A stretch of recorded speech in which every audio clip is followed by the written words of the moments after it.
Hi guys, આજે આપણે બજાર જેવા નાયલોન પૌવા આપણે ઘરે બનાવીશું. તો આ પૌવા બનાવવા માટે સૌપ્રથમ આ જે પૌવા છે નાયલોન પૌવા એને મેં તડકામાં સૂકવી દીધા છે. અને આ નાયલોન પૌવા જ્યાં સુધી હાથમાં લઈને આમ બટકાઈ જાય ત્યાં સુધી તડકામાં સૂકવવાના છે. તો એને ગેસ ઉપર ફરીવાર ગરમ કરવાની જરૂર નહીં પડે. પછી ચાળણીથી એને બરાબર ચાળી લેવાના છે. પછી આ રીતે ચોખ્ખા થઈ જાય પછી જ એનો ઉપયોગ કરવાનો છે. હવે આપણે પહેલાં સૌપ્રથમ તેલ ગરમ કરીશું.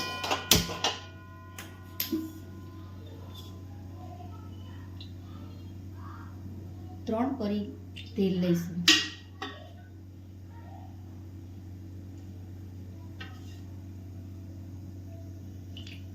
તેલ થોડું ગરમ થાય એટલે એમાં આપણે જે મગફળીના દાણા આવે છે એ ઉમેરશું.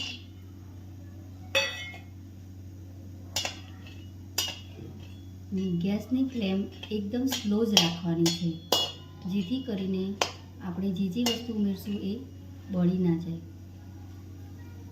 સૌપ્રથમ સિંગદાણા એકદમ સરસ બદામી રંગના થઈ જાય અને એના વચ્ચે ફાડ થઈ જાય ત્યાં સુધી તળી લેવાના છે.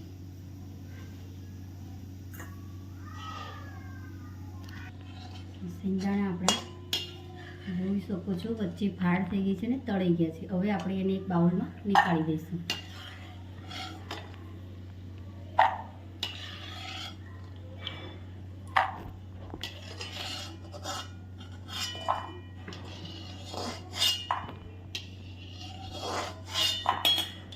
હવે ત્યારબાદ આપણે એમાં નાખીશું ચોથા ભાગની વાડકી દાળિયા.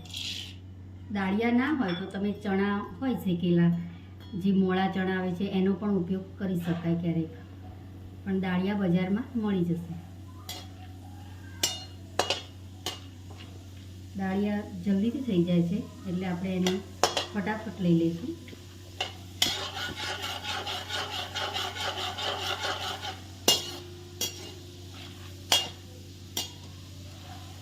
દાળિયા થઈ ગયા છે, આપણે એની અંદર લઈ લઈશું.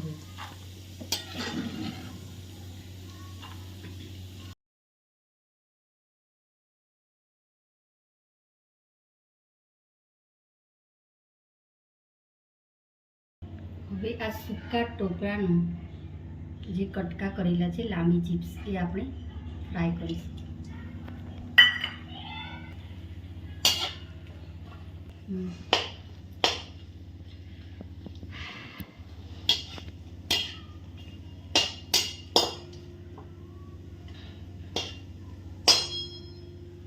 જો તમે જોઈ શકો છો એ બદામી રંગના થવા માંડ્યા છે. બસ આપણે આ સ્ટેજે એને લઈ લઈશું.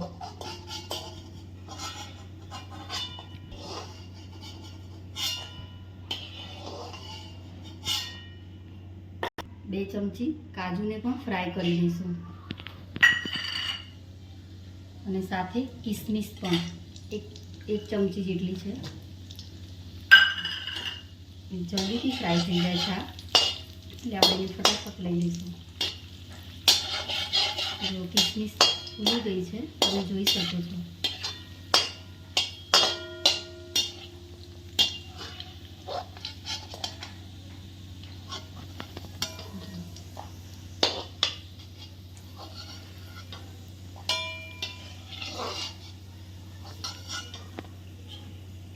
ચાર નંગ લીલા મરચાં જે મેં ઝીણા સમાર્યા છે, હવે એને આપણે ફ્રાય કરી દઈશું.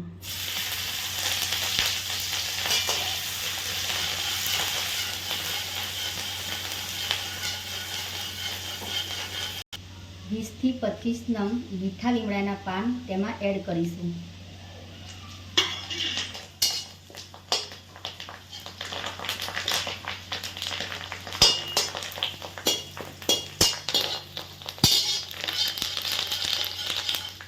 હવે તમે જોઈ શકો છો કે જે મરચાં હતા એ પણ સરસ મજાના કડક થઈ ગયા છે અને મીઠા લીમડાના પાન પણ સરસ મજાના અંદર સંતળાઈ ગયા છે. હવે આપણે એમાં થોડી હળદર ઉમેરીશું, અડધી ચમચી જેટલી.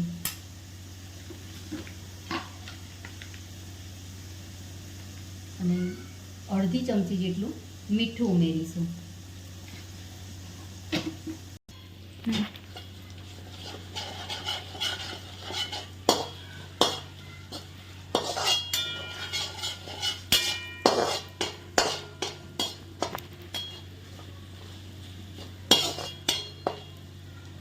હવે આપણા ગેસ આ સ્ટેજે હું થોડી વાર માટે બંધ કરું છું.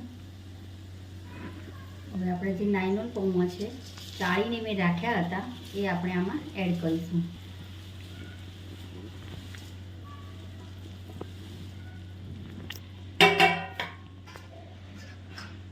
લગભગ 500 ગ્રામ જેટલા પૌવા લીધેલા છે.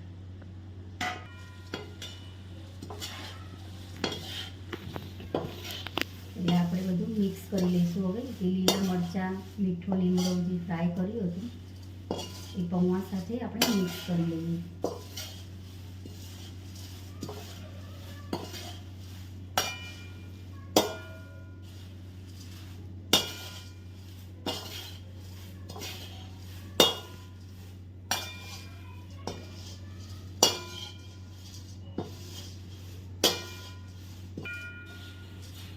હવે હું ફરીથી ધીમી આંચે ગેસ ચાલુ કરું છું.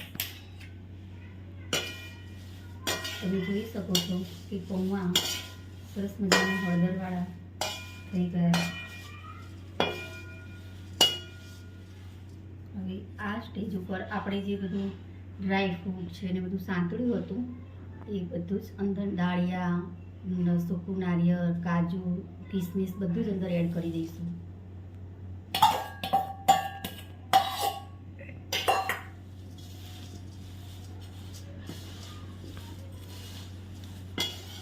જો તમે જોઈ શકો છો બજાર જેવું જ તૈયાર થઈ રહ્યું છે.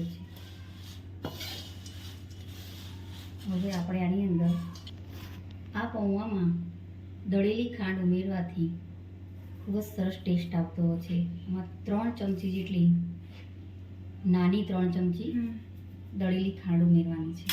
ખાંડની સાથે આ પૌવામાં લીંબુના ફૂલ નાખવાથી ખટમીઠો સ્વાદ આવે છે. એટલે આ લીંબુના ફૂલ નાખવા ખૂબ જરૂરી છે. એના હિસાબે ખટમીઠો સ્વાદ સરસ લાગશે. આ ભાગના જ નાખવાના છે. હવે આ સારી રીતે આ પૌવા આપણે મિક્સ કરી લઈશું.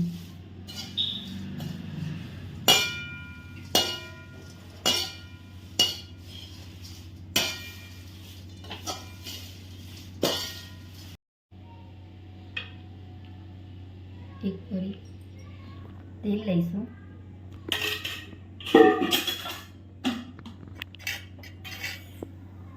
ગેસ ચાલુ કરીશું. એકદમ સ્લો જ રાખવાનો છે.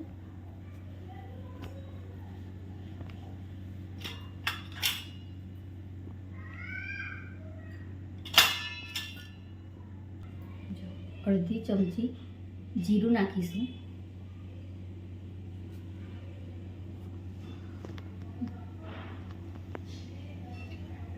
જીરું થઈ જવા આવે એટલે આપણે અડધી ચમચી જીરું થઈ ગયું છે, અડધી ચમચી હિંગ નાખી દઈશું.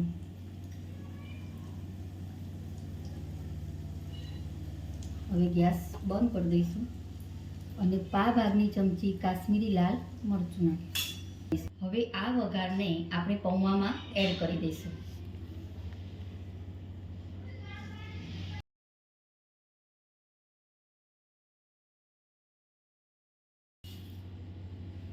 આ વઘારમાં હિંગ નાખી છે એટલે પૌવાનો ટેસ્ટ ખૂબ જ સરસ લાગશે.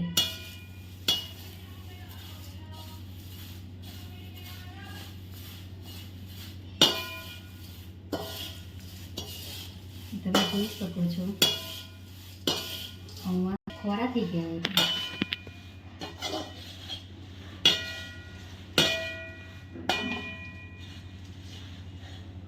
પૌવા તૈયાર થઈ ગયા છે.